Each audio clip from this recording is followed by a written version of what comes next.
Welcome to the Sankofa Ancestor Shrine, where every week we invite spiritual Black folks to reconnect with our ancestors as we journey through the crossroads. Thank you for watching.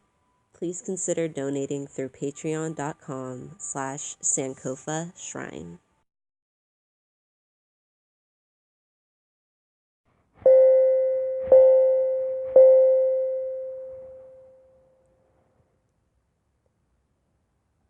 Ancestors, we look forward to this upcoming week, to this upcoming month, to this upcoming year. We look for this week opportunities to connect more with our ancestral knowledge, even as we mourn that which we have lost. We ask for a deeper relationship with you, our ancestors, a deeper relationship with which gives us courage and strength and understanding and connects the old knowledge with new understanding to find new solutions as we still mourn those things that colonialism has taken from us. Those things that still affect us, our families, our financial situations, our homes, these cycles that seem to continue despite our best efforts, beyond our control. We ask for strength and courage, understanding to overcome these things, find those new solutions, and connect with our community as we continue to build together, grow together, spiritually and in other ways. Ancestors, we ask that you stick by those of us who are struggling right now. Find them and hold them close and give them the courage to ask for help and connect them with the people that they need most as well.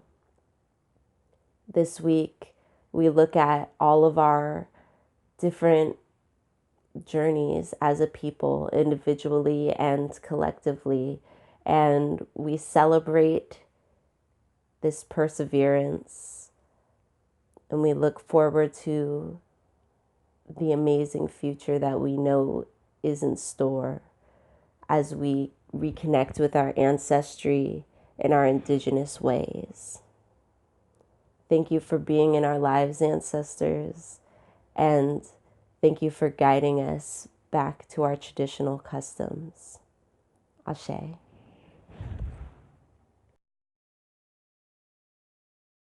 Today we'll be doing 100 fire breaths, and let's not forget, when we breathe in, our stomach should go out. When we breathe out, our stomach should go in. And we'll start with 3 cleansing breaths.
I open my heart to enter, and I won't turn back.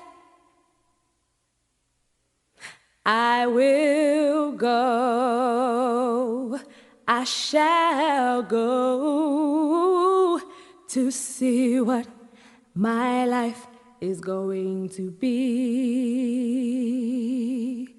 I open my heart to enter, and I won't turn back. I will go, I shall go, I will go, I shall go, I will go, I shall go, to see what my life is going to be. To see what my life is going to be. I open my heart to enter, and I won't turn back.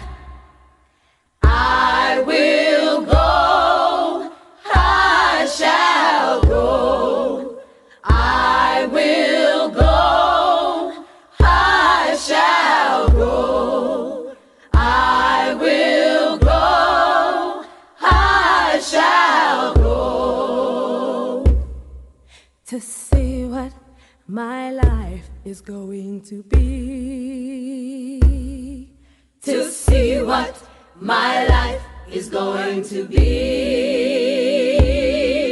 I open my heart to enter, and I won't turn back. I will go, I shall go, I will go, I shall go, I will go, I shall go, to see what my life is going to be. To see what my life is going to be. I open my heart to enter, and I won't turn back. I will go, I shall go, I will go, I shall go, I will go, I shall go, to see what my life is going to be. To see what my life is going to be. To see what my life is going to be. To see what my life, to see what my life's gonna be. Yes. To see what, show me and to show me and to show me. To see what, yes.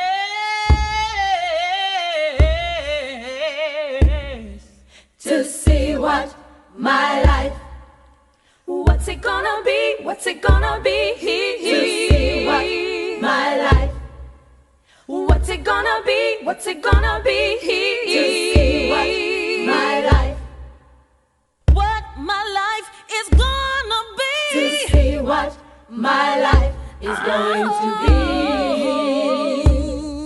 To see what my life is going to be. To see what my life is going to be.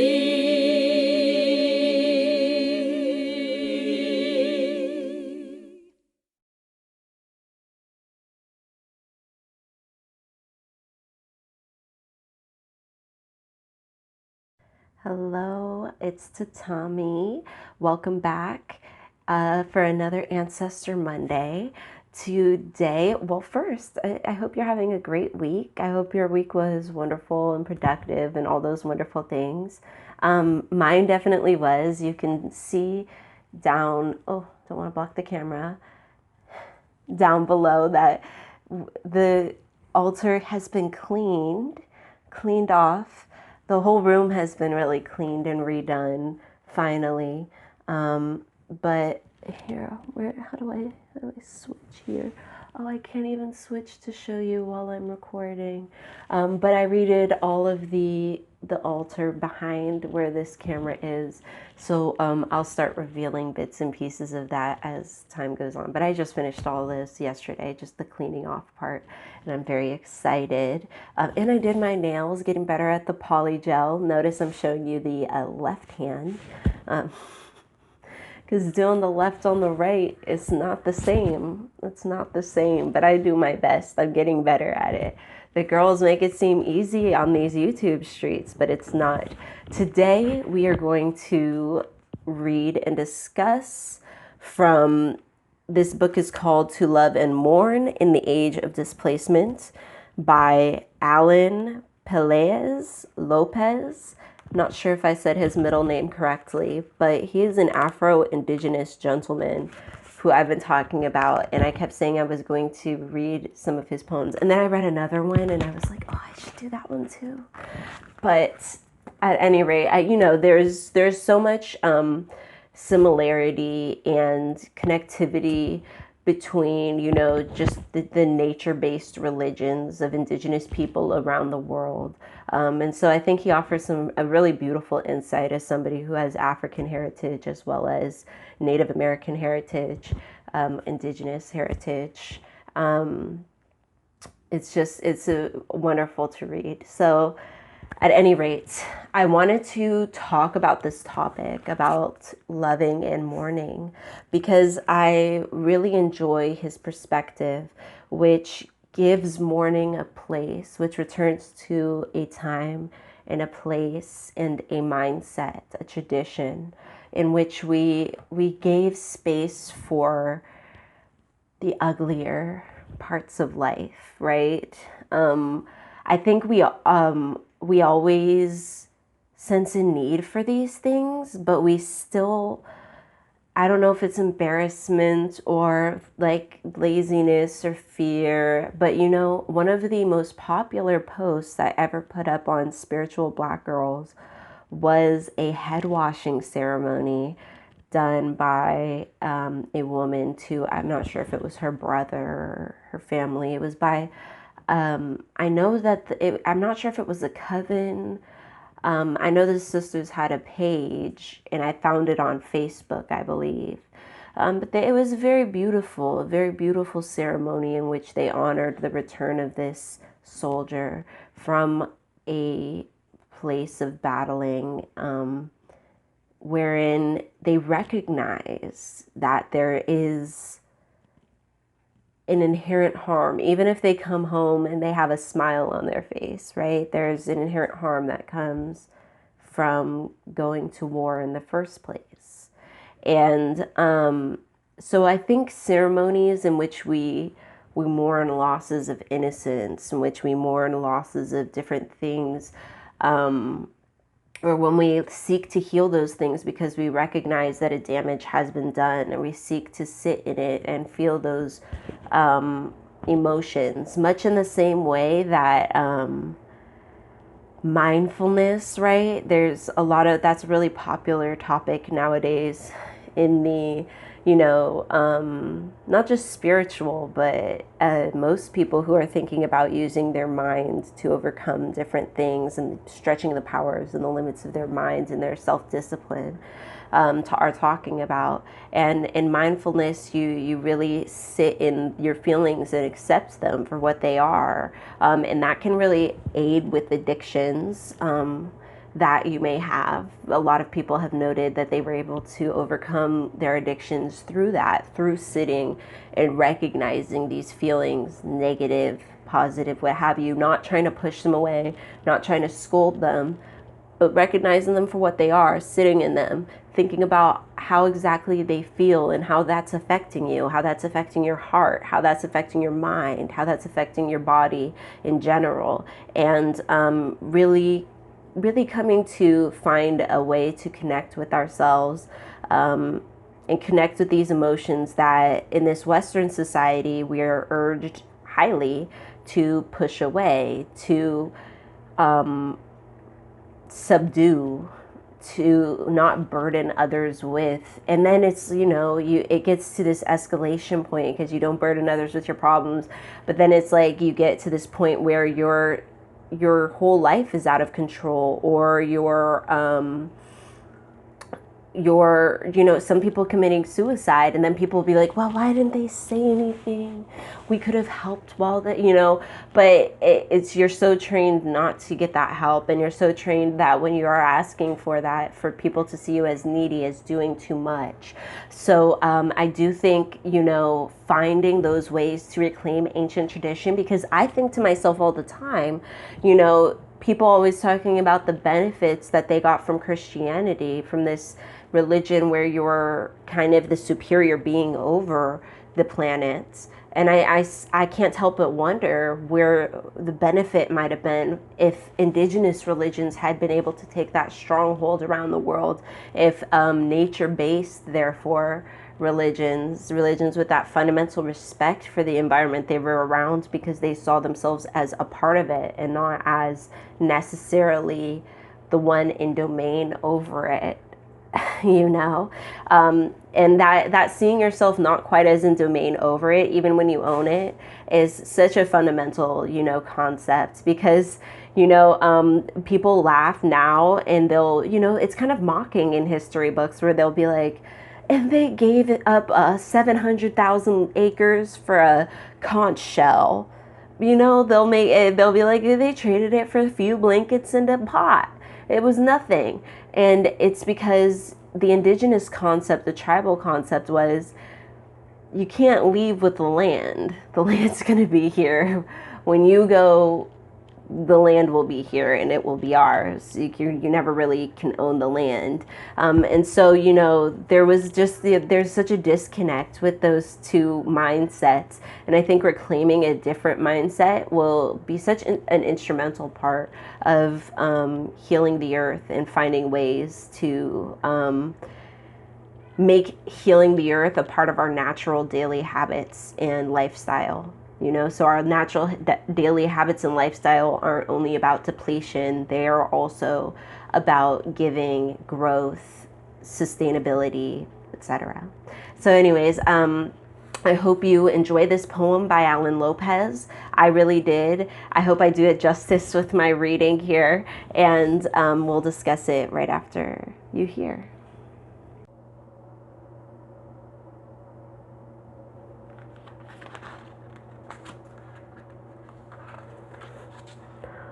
Mourning, verb, how the ancestors hold. There will be a year when mourning overstays her visit. You will try to erase her journey, unintentionally silence her knowledge, wisdom, and truth. But honey, if there is anything we have learned, is that mourning knows how to win a fight.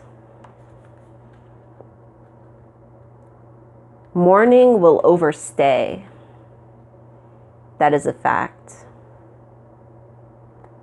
Mourning will live in your bedroom, food, and texts. Mourning will bottom line every decision. Mourning will eat, sometimes only once a day. Mourning will shower with you and your lover. Mourning will love your friends, some more than others. Mourning will leave relationships that should have ended. Mourning will fuck. Sometimes you will come. Mourning will laugh, one of her best qualities. Mourning will work 65 hours a week. Mourning will cry about those she never met. Mourning will grow, quieter, louder, harder. Mourning will yearn for the homeland and old lovers. Mourning will be a look, one that you wear proudly. When mourning overstays, you will learn that she is a medicine that we are forced to treat as unworthy by men with no knowledge that came into our pueblos and fed us myths about the dangerous spirits of the emotional realm. When mourning overstays, listen to her. She is only asking that we unlearn the myths that taught us that pain, anguish, and ache were bad, and that somehow we have a right only to happiness. When mourning overstays, the ancestors visit you more often, for mourning calls them in because she cannot protect you alone. When mourning overstays, it is because you have asked her to. We have demanded so much care from mourning that we must also stop and ask her, mourning, how are you doing? There will be a year when mourning overstays, and one day you will look back and remember that year as one of your best. Isn't that poem just, yes, every word, yes. There weren't many poets who I felt that way about that night, right? I was doing my own poem reading from my book that night, and I was very eager to hear the other poems of the other people who were published because, you know, their synopsises sounded interesting from the ones that I heard, but it's very different when you actually hear the poetry, right? The concepts of the poetry, and this was the only book I bought. This is the only one I bought, y'all. I heard the words and I was touched. The ancestors are definitely speaking through this individual, but I want to read the back. I forgot to read you, the back about what a lot of this is about. I hope you read the book. I'm going to leave the link down below because I really do want you to read the book. So let's see. He's from Oaxaca, Mexico, FYI. So let's see. It says that this book was his attempt to make a world anew via the conjuring properties of poetry. Alan reflects on what it means to embody a multidimensional existence as Black and Indigenous in an empire committed to maintain the global circuit of anti-Blackness paired with settler violence. By meditating death, fragmented romantic encounters, and the news, the collection insists, argues, declares that those who have survived are surviving structural violence, create abundance where one thought there was none. I think he did it. I think he did that with this book. This is very, very beautiful. I think this book we should all have a little copy in our home somewhere and have it, just for our kids to find someday. I think this is such a beautiful one. So I love how he acknowledges the knowledge, wisdom, and truth in mourning, in those sad feelings that come with loss and that grief, and that there is a wisdom that's gained that you wouldn't have had before, and so you can still mourn it, but you can also recognize those parts that grew within you from this loss. And I think that was so powerful because I've definitely had years where I've maintained in my grief of different things. It was abuse, loss of somebody I loved, to death, loss of knowledge, not knowing then what I know now. Those things that catch up with you and hold you hostage for way too long. And I think when you're mad at yourself for having those feelings, or you think that they're just useless, or you're just in a period of being weighed down and nothing, it gives you a very different perspective, one that doesn't leave a lot of room for knowledge and wisdom, truth. One that just leaves kind of room for your own narrative, whatever one you've been kind of holding on to help with your grief at this time. I loved how this poem talks about the mourning being within everything, every element of your life. And this is such a pointed topic, you know, because it can be most anything. But in this situation, this book, the whole of this book, right, he's talking about that loss of culture and how that permeates into your daily life, into the small things.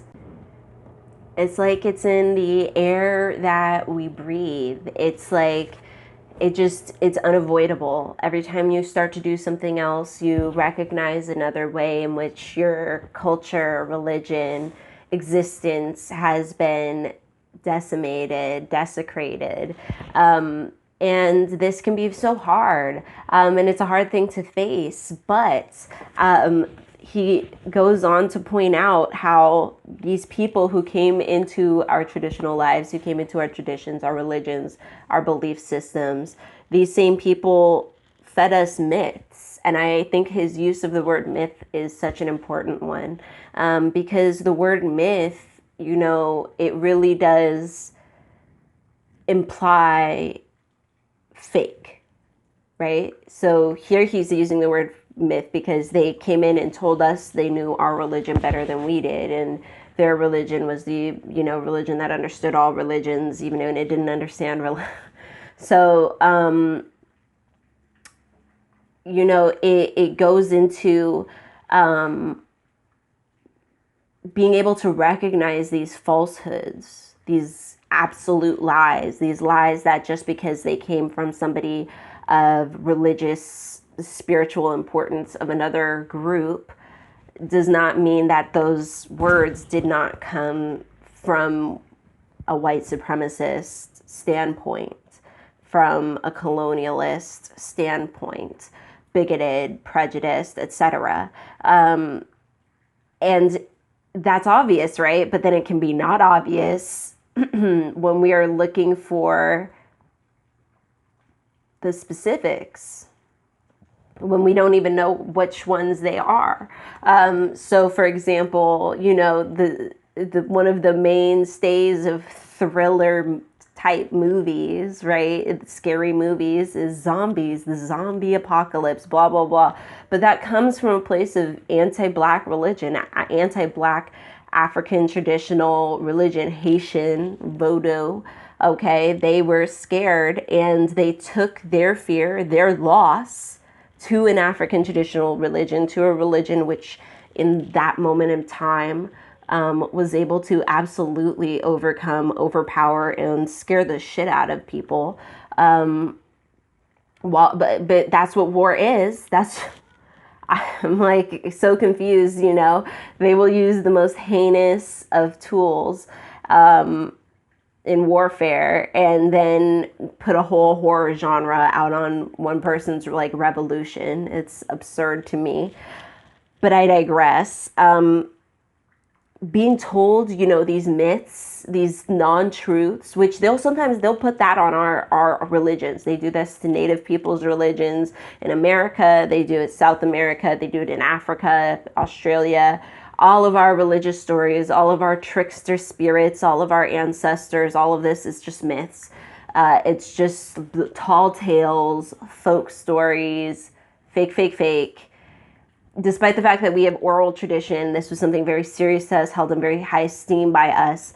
It's all considered myths. But the real myths are the part where they came in and told us, your spirits are dangerous. All of this is dangerous. This emotional realm, this astral traveling, blah, blah, blah. And then now who's the names of all of these magical, spiritual, emotional realms? it's the names of these random white people who kind of just came in, people like Aleister Crowley just coming in trying to get as much depraved shit as they could together as so that they could feel powerful, so they could say they had something, putting together this, that, and the third, that wasn't anything in particular, and making it into something, by mashing it all together. And so now those are the names that you see when you're initially trying to get into this type of or into any kind of alternative, should I say, religion, without somebody there to really say, name names or point out sources or, help out with the right direction. If you just start out by yourself, you're going to run into all these names of white people, despite the fact that all of this stuff was, being done centuries before. This was the things that were already in effect and had been demonized and forbidden, right? And they didn't just do it to all these really dark-skinned people. I know that the Welsh had to fight to keep their language. The Irish, I believe, have had to really fight to keep their language. There's a lot of different places that English, Christianity came in and demolished the language, demolished the environments, the culture, and in effect, like these things, this knowledge was lost. And sadly, it wasn't a case of everybody recognizing the wisdom in other people. It was the case of that divineness of only the self and centering of the self that sadly, in a way, disconnects you from a very emotional and spiritual connection with the past, with your bloodline, with spirit. So I loved the whole poem. Okay, I keep saying this. I love it. Okay, there's also this part where he says that the ancestors visit you more often because mourning is calling them in, and because she cannot protect you alone. When you mourn these losses, know that your ancestors are right there mourning them with you. And some of them know this to a different extent than you do, but we're all feeling that same pain. And we're all feeling the same pull to grow, to do better, to use, the past, the present, the future. And each of us has our own varying amounts of that. And I think that's actually a good thing. That's important. It's important to have all these different perspectives. Sometimes it can be disappointing because we're looking for a super Africanized, indigenous perspective, one that's like far off and lost. But there are perspectives, and there's wisdom and the conjure, the root work, that community, that spirit was infused into the church, right? Which is why you have so many people, so many Black people arguing that the Christian church, the Black Christian church, was Africanized enough, was Blackified enough. I don't know if that's even a thing, that we can consider that to be enough. And I don't consider it to be enough personally, because like I said, there's not enough connection with nature. There's not enough connection with our ancestral tendencies. There's a total rejection of it. There's a demonization of way too much. And there's a part of me that will never not mourn the people who were lost, the knowledge that was lost with these people, the knowledge that was lost in the books, the book burnings of South America, the children taken from indigenous homes and put into other places so that they wouldn't learn the languages, the stories, the knowledge, so that when they came home, they were embarrassed of their grandparents. They didn't even want to look them in the eye. They didn't want to speak to them. They were so disconnected from the culture, the community. And this was not something that could be chosen. And so for me, there's something very valuable there if they were going to do all of that to keep us from practicing it. There's something very inherently valuable there that's not just valuable for us, but it's valuable for the world. It's valuable for the world if we're living in a sustainable, nature-centric way. It's valuable for the world if we are healing in our community and working towards the betterment of our community. And then by extension, as Queen Afua says, it ripples out to the rest of the world, to the global community. It starts here, it starts in the center, and then it ripples out. So I do have so much faith in that. And I do think that, finding this time to mourn, but also finding that time to celebrate is so important. Finding that time to celebrate your culture, finding that time to celebrate your ancestors, and to recognize that, there is so much power in all the steps and all the phases that we've taken as a community, even the Christian phase,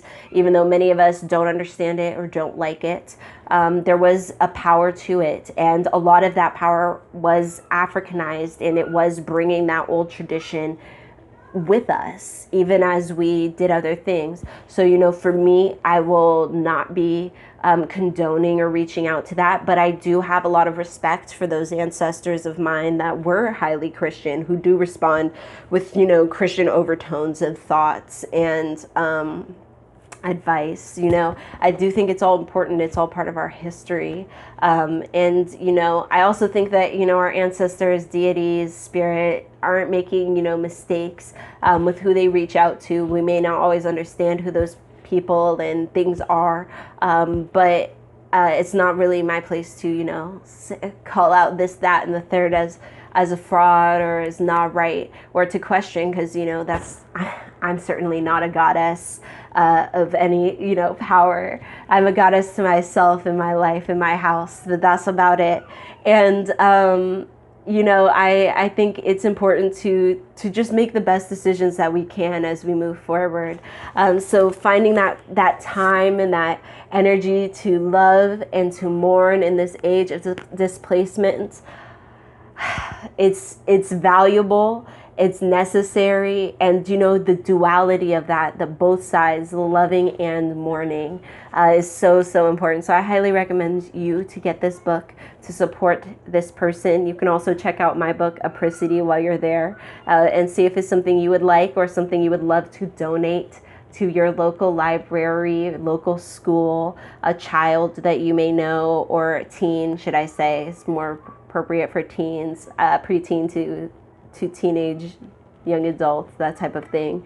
But yes, I highly recommend this. Thank you so much for joining me at the Sankofa Ancestor Shrine. Thank you so much to the 3 or 4 new patrons we've had over the last 2 weeks. That's really amazing. I'm so glad that we were able to have you join us. I hope you enjoyed the PDFs, books, articles. Those get posted up every week.